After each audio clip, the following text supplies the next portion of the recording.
Assalamualaikum warahmatullahi wabarakatuh. Selamat pagi rekan-rekan mahasiswa. Semoga semua masih dalam keadaan sehat dan tetap semangat dalam menjalani perkuliahan secara daring. Pada pertemuan kali ini kita akan melanjutkan materi tentang internal combustion engine, di mana materi ini lanjutan dari materi yang lalu ya. Jadi kalau saya tempatkan di pertemuan minggu lalu ini terlalu banyak ya, karena kita 2 SKS. Kalau terlalu banyak materi nanti tidak terserap semua. Jadi di lanjutan materi kali ini, kalau kemarin kita sudah membahas tentang prinsip dasar dari internal combustion engine, kemudian ada beberapa siklus-siklus, baik itu siklus aktual maupun siklus ideal atau siklus udara ideal. Jadi dari beberapa siklus tadi yang sudah saudara pelajari, terdapat ada beberapa perhitungan atau performa dari engine, ya, dari internal combustion engine yang bisa kita ketahui. Ya, jadi ini bisa menjadi dasar saja, jadi hanya gambaran dasar singkat saja karena mata kuliah kita adalah mesin konversi energi. Tentu saja mungkin tidak terlalu banyak yang bisa kita gali karena saudara sudah memperoleh di teori motor bensin dan diesel. Kemudian nanti akan diperdalam lagi tentang performa di mata kuliah performa atau engine performa. Oke, jadi kita hanya membahas konsep dasar saja, tidak sampai membahas tentang lebih detailnya ya. Jadi hanya kulit luar saja. Nanti untuk lebih mendetailnya di performa atau di mesin performa. Oke, kita mulai saja. Kalau kita lihat dari sebuah gambaran performa mesin, ya kita menggunakan engine ya, kemudian ada bahan bakar, kemudian ada udara, kemudian akan kita gunakan engine tersebut untuk mempermudah kegiatan kita. Misalkan engine kita gunakan sebagai kendaraan, untuk basic kendaraan, atau engine sebagai pembangkit daya, ya, karena kan banyak sekali aplikasi yang bisa digunakan dari sebuah internal combustion engine, ya. Jadi ketika kita menggunakan sebuah engine, ya, yang mayoritas bahan dasarnya ini atau untuk dapat engine bekerja, itu kan membutuhkan energi. Sumber energinya dari mana? Jadi engine bekerja dengan sumber energi yang diperoleh dari energi bahan bakar. Ya. Ya, ada bahan bakar dan udara. Ya, kalau oli dan lain sebagainya kan hanya pelumas. Jadi misalkan energinya atau sumber bahan bakarnya, sumber energinya adalah dari bahan bakar, kita anggap 100% energinya. Ya. Kemudian dari 100% energi, ya, ini yang dapat kita gunakan ternyata tidak sampai 50%. Jadi yang kita gunakan atau daya yang bisa kita gunakan itu paling tidak ya 25% saja dari total 100% yang masuk atau dari total 100% energi bahan bakar yang ada. Jadi dari 100% sumber energi bahan bakar, ini 25%-nya adalah daya berguna, daya yang bisa kita gunakan. Kemudian mayoritas lagi, ini adalah 40% gas buang. Ya, gas buang ini ya bisa dari panasnya keluar ya. Ya, dari panasnya keluar ya. Jadi 40% gas buang. 30% sebagai pendingin. Ya, artinya maksudnya pendingin di sini untuk proses mendinginkan engine tersebut. Jadi harus didinginkan. Karena engine ini kan mengeluarkan panas. Dan panas sendiri ya dikeluarkan kemudian didinginkan kan. Tidak mungkin kita gunakan engine kita biarkan panas tanpa sistem pendinginan. Ya, pasti ada sistem pendinginannya. Nah, kalau di sepeda motor ya paling minim itu adalah pendinginan udara. Ya, tapi paling tidak di situ ada sistem pendingin. Kemudian 5% adalah gesekan dan aksesoris. Jadi 5% ini gesekan aksesoris, misalkan contoh dari sebuah piston itu kan bekerja, naik turun ya, bekerja bergerak, itu pasti ada gesekan. Kemudian komponen-komponen lain, misalkan di connecting rod, ya, di bantalan-bantalan atau bearing-bearing yang ada di connecting rod, ya, sampai ke beberapa jenis komponen-komponen lain yang bergerak, katup dan lain sebagainya, ya. Ini kalau dari segi engine saja. Kalau kita lebih melebar ke sebuah kendaraan, ya tentu banyak aksesoris-aksesoris yang lain dari sebuah engine yang melekat pada sebuah kendaraan. Misalkan untuk kipas pendingin, kemudian untuk pompa oli, ya. Jadi untuk menggerakkan beberapa komponen-komponen yang lain, alternator, itu juga membutuhkan energi. Sehingga kaitannya tentang energi yang 100% bersumber dari bahan bakar ini, kita menggunakannya hanya sedikit sekali. Jadi tidak 100% energi ini dari sumber bahan bakar ini kita gunakan. Sehingga bisa dikatakan bahwa efisiensi dari performa mesin atau dari sebuah engine, efisiensinya itu tidak 100%, tidak hampir ya, mustahil 100%. Ya, pasti ada di bawahnya. Karena efisiensi tadi ini kan masuknya berapa, keluarannya berapa, itu kan dibandingkan nantinya. Keluarnya berapa yang bisa kita gunakan, kemudian inputannya berapa. Ini kan efisiensi. Seberapa efisien engine tersebut.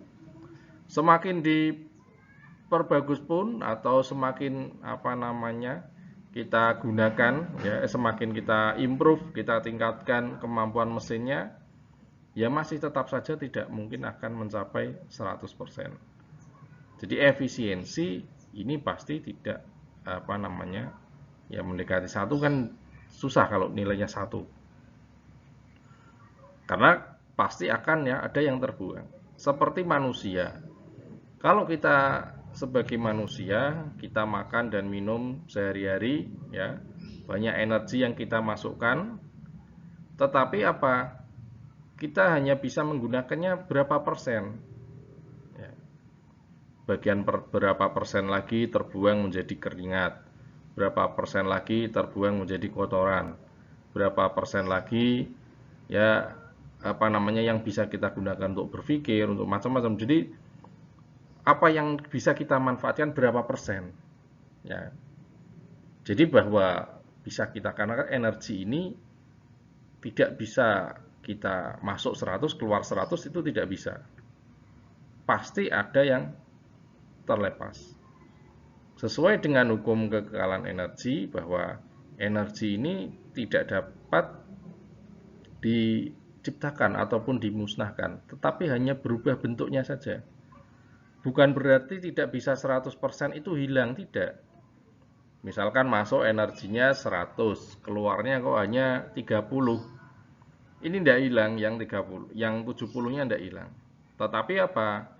Tetapi energi tadi berubah bentuknya atau digunakan untuk sumber energi yang lain. Ya. Jadi tidak hilang energi tadi, sesuai hukum kekekalan energi. Oke, ini tentang performa. Prinsip dasarnya bahwa ketika kita menggunakan ini ya, energi ya, ini tidak akan 100% kita. Jadi setiap engine ini, risetnya dari engine ini semua berlomba-lomba bagaimana caranya agar sebuah sistem dari engine ini dapat menghasilkan efisiensi yang semakin bagus. Nah, ini lomba-lombanya dari situ. Maksudnya berlomba dari bidang industri, misalkan dari semua merek pabrikan kendaraan contohnya saja. Ini berlomba-lomba untuk mencapai dayanya yang berguna semakin besar. Ya. Sehingga tidak ada kerugian efisiensi. Ya. Tentu jelas bisa kita maklumi kalau semakin besar atau semakin umur dari engine tersebut semakin bertambah, tentu saja efisiensi akan semakin berkurang. Jadi nilai efisiensi ini ya atau nilai persentase ini ya sebagai gambaran saja untuk kita ke depannya. Oke, ini ya. Kemudian dari beberapa segi performa, kita mengenal ada beberapa jenis performa yang umum yang sering kita temukan di kita sehari-hari. Jadi jangan sampai nanti saudara, oh ini apa sih? Seperti kakak tingkat saudara misalkan melakukan skripsi atau meneliti ya di skripsinya tentang torsi dan daya atau tentang performa ya. Biasanya banyaknya di torsi dan daya. Ketika ditanya apa itu torsi dan apa itu daya, mereka tidak bisa menjelaskan secara bahasa mereka sendiri seperti apa. Jadi dari sinilah kita coba kaji ini dari torsi ini. Ya. Jadi apabila suatu benda ini berputar, ya, ketika benda berputar ini kan mempunyai gaya sentrifugal, ya, gaya sentrifugal sebesar F, ya, berputar pada porosnya dengan jari-jari B. Ini. Jadi kalau saudara memutarkan benda ini berputar terhadap porosnya, ini mempunyai gaya sentrifugal F, ya, jari-jari sebesar B. Ini akan mempunyai nilai seperti ini. Nilai torsinya ini seperti ini.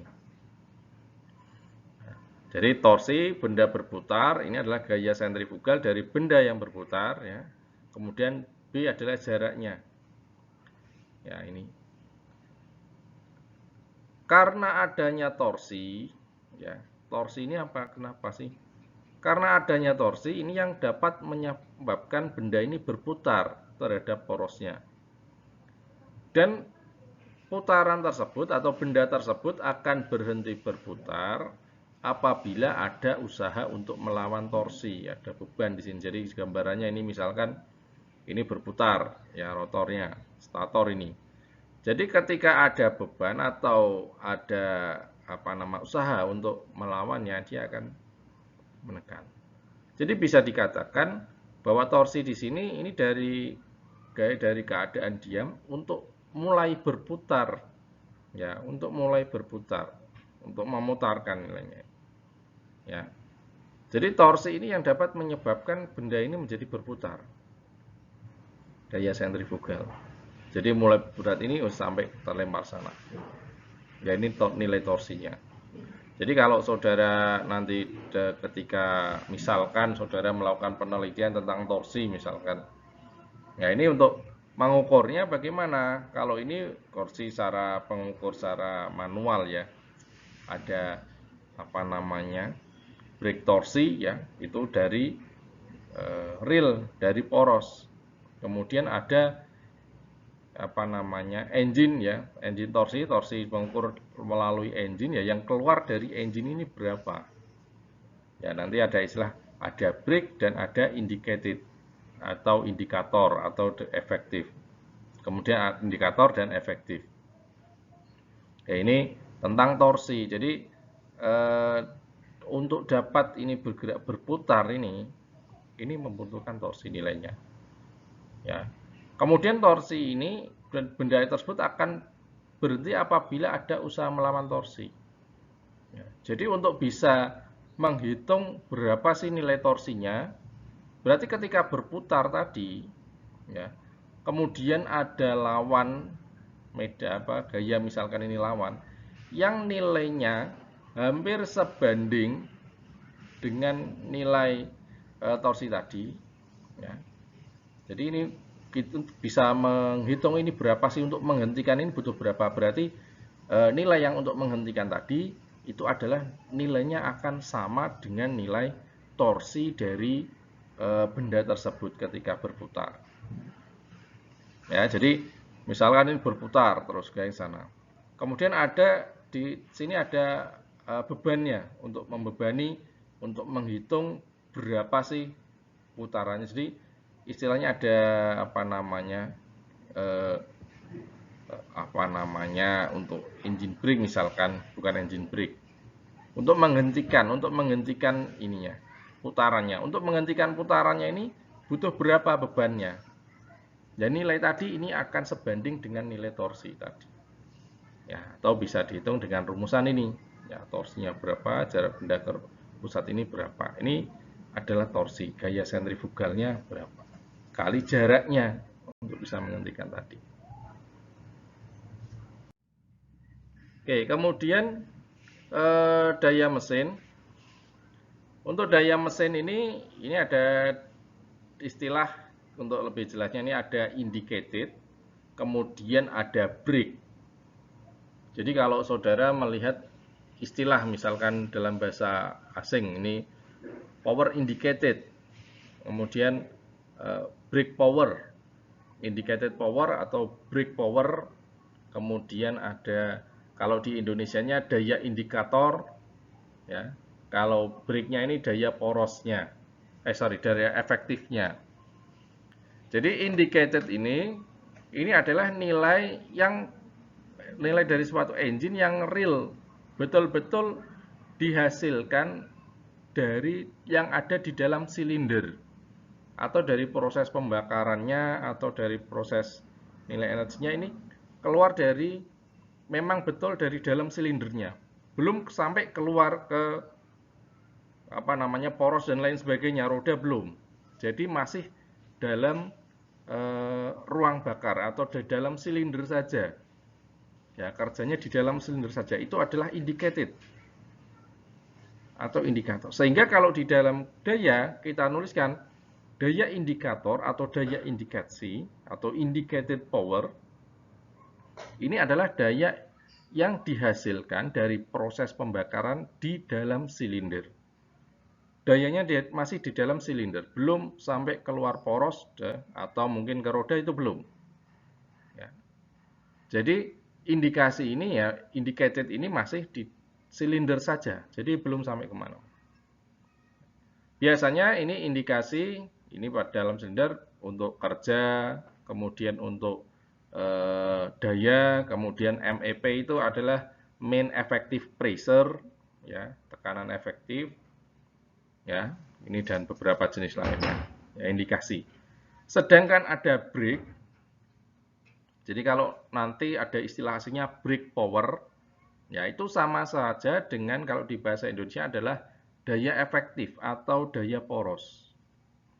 Brake power atau brake specific fuel consumption, ada BMEP atau brake main effective pressure, ya. Jadi kalau ada istilah depannya brake, ini bukan rem maksudnya. Brake kan kalau dalam bahasa asing artinya rem, ya. Brake fluid, ya. Ini rem istilahnya. Brake ini tingkatan dari atau nilai dari sebuah engine ini yang actually delivering atau yang nyata sudah dialirkan, jadi bukan lagi di dalam silindernya. Kalau indicated ini yang ada di dalam silindernya, kemudian kalau brake ini yang sudah didistribusikan atau sudah dilewatkan, ya, dilalui kemana, ya. Biasanya ya juga tadi sama, ada work, ada power, MEP, ya, ada specific fuel consumption, SFC. Jadi ada BSFC nantinya. Jadi brake ini pengukurannya ada di output shaft-nya atau di luarannya. Jadi bukan di dalam silindernya. Jadi jelas, ya, paham perbedaannya antara indicated dengan brake. Kalau indicated ini adalah yang dari dalam silindernya, sedangkan yang brake ini sudah sampai ke porosnya, ya, sudah didistribusikan, ya. Daya indikator tadi, ya, daya indikator, kemudian ada daya efektif atau daya poros, ya. Dari rumusan ini bisa saudara lihat, ini ada gambaran piston, kemudian ini ada output shaft, bahwa tadi daya indikator ya dengan daya efektif ini mempunyai hubungan. Daya indikator ya, itu biasanya nilainya lebih besar daripada daya efektif. Kenapa? Karena daya indikator ini masih di dalam engine-nya, di dalam silindernya, belum keluar sampai ke poros. Ya. Baru kemudian setelah keluar poros, ya, itu ada namanya daya efektif. Daya yang sudah keluar ke poros dan sudah dikurangi dengan beberapa kerugian gesek. Ya, di sini disebutkan ada kerugian daya gesek dan ada kerugian daya aksesoris. Ini di sini digambarkan satuannya HP ya. Ada juga nanti kalau daya ya satuannya watt juga ada, kilowatt ya. Ini. Jadi kalau kita hitung nilai daya efektif itu akan lebih kecil daripada nilai daya indikatornya. Karena daya efektif ini sudah ada di output. Dan di output ini sudah terkurangi dengan energi losses-nya. Mulai dari friksi dan mulai dari aksesoris. Ya, dan sampai dengan aksesoris. Jadi friksi ya gesekan tadi. Ada gesekan yang ada di dalam silinder, kemudian ada gesekan dari crankshaft, ya, bantalan. Jadi adanya gesekan ini kerugian ini losses sering menyebutnya, ini menyebabkan nilai dari daya efektif ini menjadi lebih kecil. Sehingga rumusannya daya efektif itu sama dengan daya indikator dikurangi dengan gaya gesek dan daya aksesoris. Aksesoris ini ya bisa macam-macam. Kalau di dalam engine ya ada coolant, exhaust ya dan macam-macam. Ada kipas ya. Fan ya maksud saya. Oke, kemudian apa sih losses macam-macamnya tadi? Tadi losses sudah dijelaskan bahwa losses di sini kerugian ya. Jadi kalau tadi yang menyebabkan kerugian ini kan banyak sekali. Dari engine daya indikasinya besar, kemudian keluar menuju ke keluar ke poros, ini menjadi kecil nilainya ya, karena adanya losses tadi. Losses dari sini ada dibedakan dua. Kalau tadi ada gesekan dan juga ada aksesoris. Ya, di sini ada friction sama istilahnya saja. Ada friction losses. Jadi friction losses atau gaya gesek, kerugian gesek, ini adalah kerugian secara mekanik yang terjadi karena adanya gesekan antara permukaan yang bergesekan tadi, antara dua permukaan sliding surface tadi. Ya. Seperti contoh connecting rod bearing atau bearing yang ada di connecting rod. Kemudian crankshaft bearing, camshaft bearing. Jadi berbagai macam bearing atau berbagai macam bearing itu bahasa ini apa ya? Laker ya. Bearing, laker atau bantalan ya. Itu pasti akan menimbulkan gesekan. Walaupun sebenarnya untuk bearing itu sendiri untuk mengurangi gesekan. Tetapi tetap saja kan akan ada gesekan. Gesekan ini juga mengurangi nilai energi yang ada. Jadi tidak besar ya. Jadi sudah ini misalkan 500. Misalkan melewati beberapa jenis bearing. Ya ini semakin rugi. Jadi kalau saudara mendesain sebuah engine atau sebuah komponen, usahakan kurangilah bearing.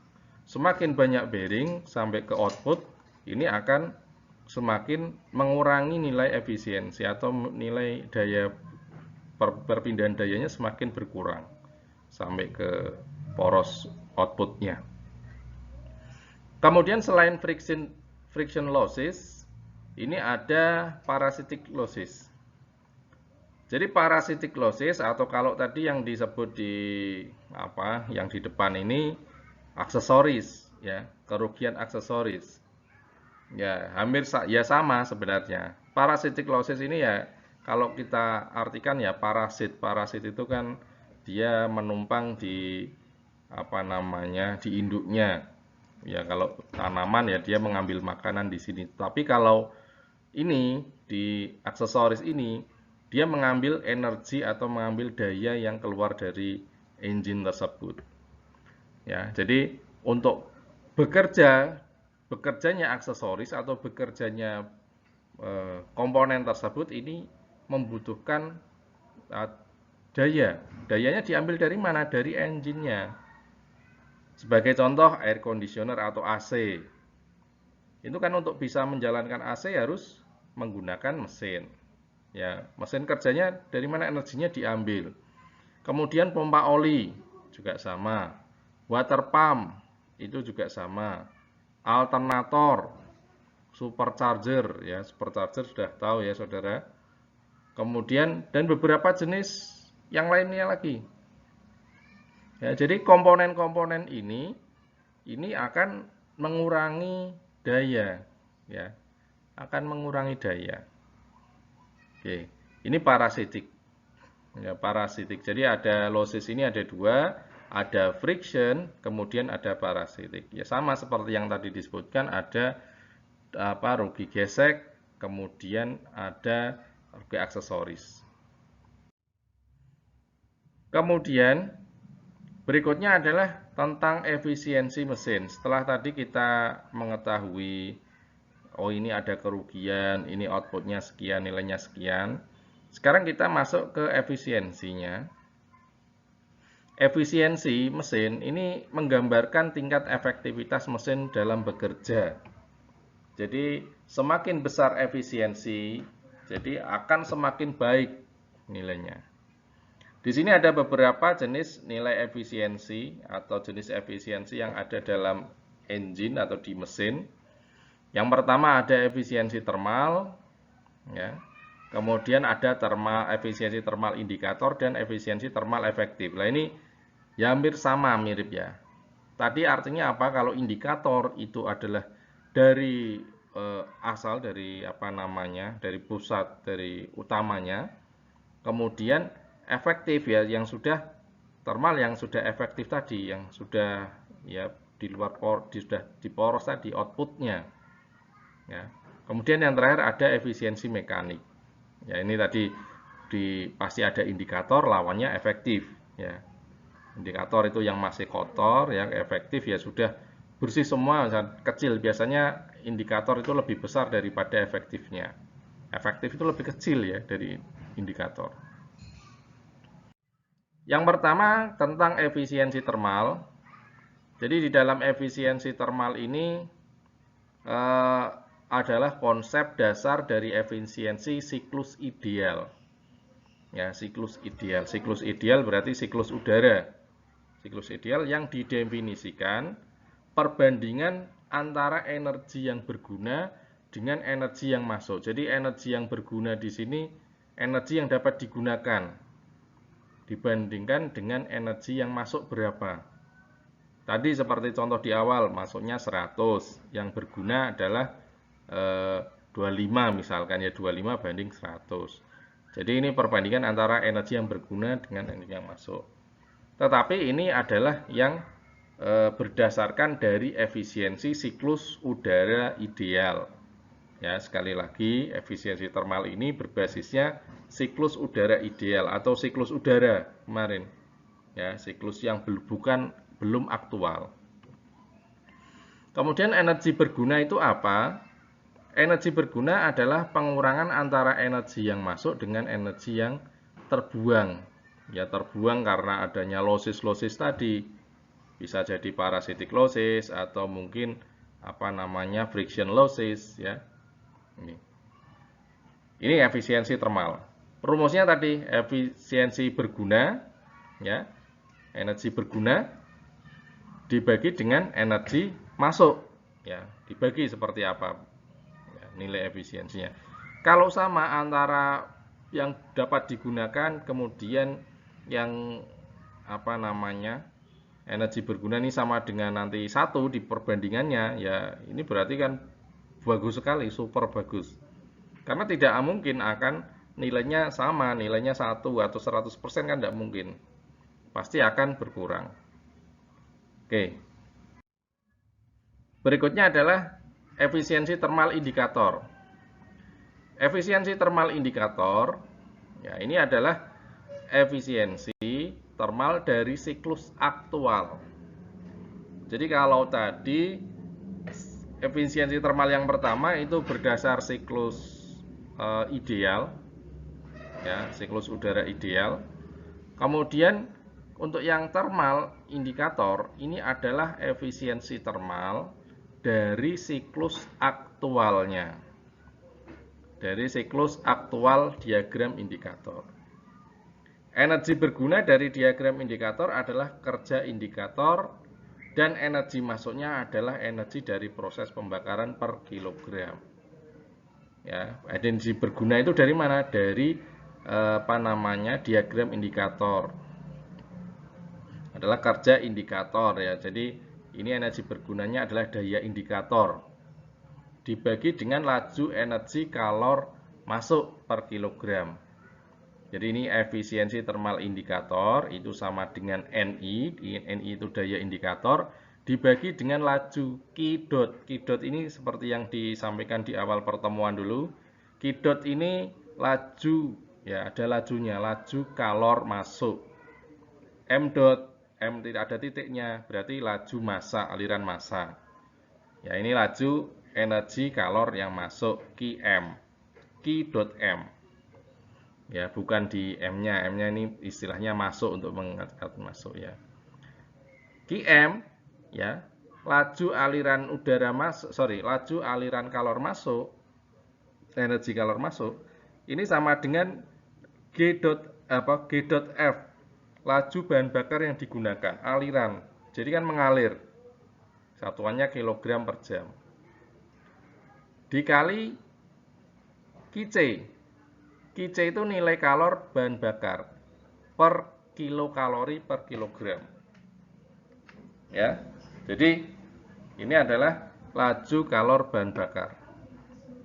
Sehingga efisiensi thermal indikator ini tadi kalau kita ganti dengan daya indikator dibagi Q.M, kalau Q.M-nya itu kita ganti dengan laju aliran bahan bakar yang digunakan dikali dengan nilai kalor dari bahan bakar.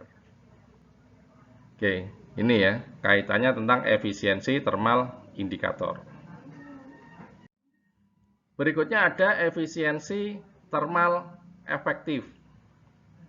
Efisiensi thermal efektif apa?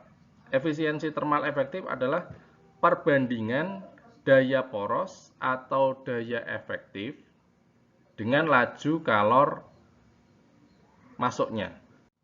Jadi untuk efisiensi thermal efektif ini adalah perbandingan daya poros atau daya efektif dengan laju kalor masuknya. Ya. Jadi ini daya efektif dibagi dengan laju kalor masuk per kilogram. Ini adalah efisiensi thermal efektif. Kalau tadi untuk efisiensi thermal indikator, ya daya indikator atau daya indicated dibagi dengan laju energi kalor masuk. Kalau daya efisiensi thermal efektif, ya daya poros atau daya efektif dibagi dengan Q.M-nya. Ya, jadi bedanya ini ya. Jadi kalau kita lihat ini sama-sama aktual, baik yang indikator maupun yang daya thermal efektif, bukan daya efektif.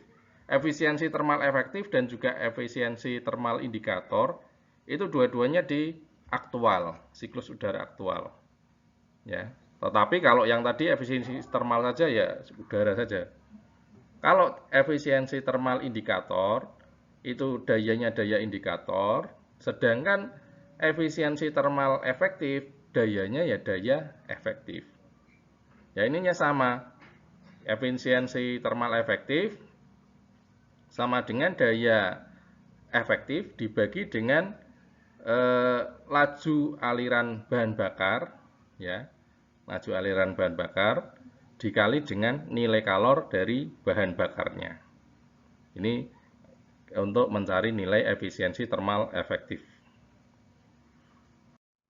Kemudian efisiensi yang terakhir yaitu ada efisiensi mekanik.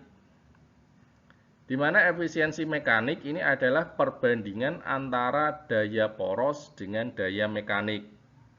Ya. Jadi kalau tadi ada daya efisiensi termal, berarti membandingkan antara nilai dayanya dengan nilai kalor masuknya. Ya. Kalau yang efektif berarti daya efektif bagi nilai kalor masuk, yang daya efisiensi termal indikator ya daya indikator dibagi efisiensi dibagi dengan kalau laju energi kalor yang masuk. Tapi kalau efisiensi mekanik ini adalah efisiensi ya perbandingan antara daya poros dibandingkan dengan daya indikatornya. Jadi efisiensi mekanik itu break power dibandingkan dengan indicated power. Jadi daya yang keluar dari poros dibandingkan dengan daya yang dari silinder atau yang ada di ruang bakar. Ya, jadi daya bersihnya berapa dibagi dengan daya awalnya berapa dari sumber untuk memperoleh daya kan dari sebuah proses pembakaran terjadinya di silinder ya. Oke, ini ya. Jadi itu adalah efisiensi mekanik. Kalau kita substitusi, kita ketahui bahwa efisiensi termal efektif itu daya efektif dibagi dengan Q.M, sedangkan efisiensi indikator itu sama dengan daya indikator dibagi Q.M. Nah, antara indikator dengan efektif ini punya hubungan, yaitu apa? Karena sering dibagi di sini, sehingga efisiensi efektif itu sama dengan efisiensi mekanis ya dikali efisiensi termal indikator. Ya, jadi ini efisiensi termal efektif sama dengan efisiensi mekanik dikali efisiensi termal indikator. Jadi sudah jelas bahwa efisiensi mekanik ini sama dengan nilai daya efektif dibandingkan dengan nilai daya indikator atau indikasi. Oke, kemudian setelah tadi kita membahas beberapa jenis efisiensi yang ada di engine, kita melebar ke bukan di bagian engine lagi, tapi masih di bagian engine, tapi kita melihat dari jumlah udara yang masuk atau udara yang ada di dalam silinder. Sering kita sebut dengan efisiensi volumetrik. Jadi efisiensi volumetrik ini adalah perbandingan antara jumlah udara masuk ke dalam silinder aktual dibanding dengan jumlah udara masuk ke dalam silinder ideal. Jadi sudah mengetahui bedanya aktual dengan ideal. Kalau aktual ini yang memang betul-betul terjadi. Ketika ideal itu perhitungan secara teoretik. Ya, jadi antara aktual dan ideal itu adalah efisiensi volumetrik. Perbandingannya bagaimana? Oh, ini aktualnya sekian. Ini idealnya sekian. Ya. Ya, ini ya, aktual, ini udara ideal, ya. Kalau kita bandingkan dengan massa jenis udara, ya ini sehingga menjadi massa jenis udara aktual dibanding massa jenis udara ideal. Sehingga kalau kita bandingkan hubungan efisiensi volumetrik dengan tekanan rata-rata efektif, atau ini tekanan rata-rata efektif ini sering disebut dengan mean effective pressure, ya, MEP, mean effective pressure. Jadi kalau saudara mendengar MEP, oh ini berarti tekanan rata-rata efektif. Ya. Ini P rata-rata ini adalah dengan menghitung efisiensi termal efektif dikali efisiensi volumetrik dikali dengan F. F ini apa? F ini adalah perbandingan antara jumlah bahan bakar yang digunakan dibanding dengan jumlah udara yang digunakan. Ya, jadi perbandingan antara bahan bakar yang digunakan dibandingkan dengan udara yang digunakan. Dikali dengan nilai kalornya, QC-nya, kemudian dengan massa jenis udara efektif. Massa jenis udara, bukan efektif. Massa jenis udara ideal. Kemudian kali 0,427 kg per cm kubik persegi. Bukan kubik ya, persegi. Oke, ini ya untuk efisiensi volumetrik. Kemudian yang terakhir, yang sering kita jumpai juga, ini adalah laju pemakaian bahan bakar spesifik atau SFC. Atau kalau dalam bahasa asingnya Specific Fuel Consumption. Specific Fuel Consumption ini biasanya berkaitan erat dengan nilai daya. Specific Fuel Consumption itu apa? Adalah jumlah bahan bakar dalam satuan kilogram per waktunya, dalam persatuan waktunya, untuk menghasilkan daya 1 HP. Ya, itu SFC. Jadi kalau kita menghitung konsumsi saja kan biasanya ini waktunya habisnya berapa menit gitu saja. Tapi kalau saudara menghitung SFC ini berarti menghitung nilai konsumsi bahan bakar untuk menghasilkan satu daya sebesar 1 HP. Ya, jadi hitungannya nih. Jadi intinya menghasilkan daya 1 HP itu butuh berapa bahan bakar. Itu adalah specific fuel consumption. Dengan rumusan specific fuel consumption efektif ya ini adalah GF ya. GF ini tadi apa namanya? Laju aliran bahan bakar ini ada dotnya. Laju aliran bahan bakar tiap dibagi dengan daya efektifnya berapa. Jadi nilai dayanya berapa, laju aliran bahan bakarnya berapa. Ya, ini. Laju aliran bahan bakar ini bisa kita peroleh dengan nilai daya efektif, thermal efektif ini ya. Dengan ini, sehingga bisa kita peroleh juga dari rumusan NE ya.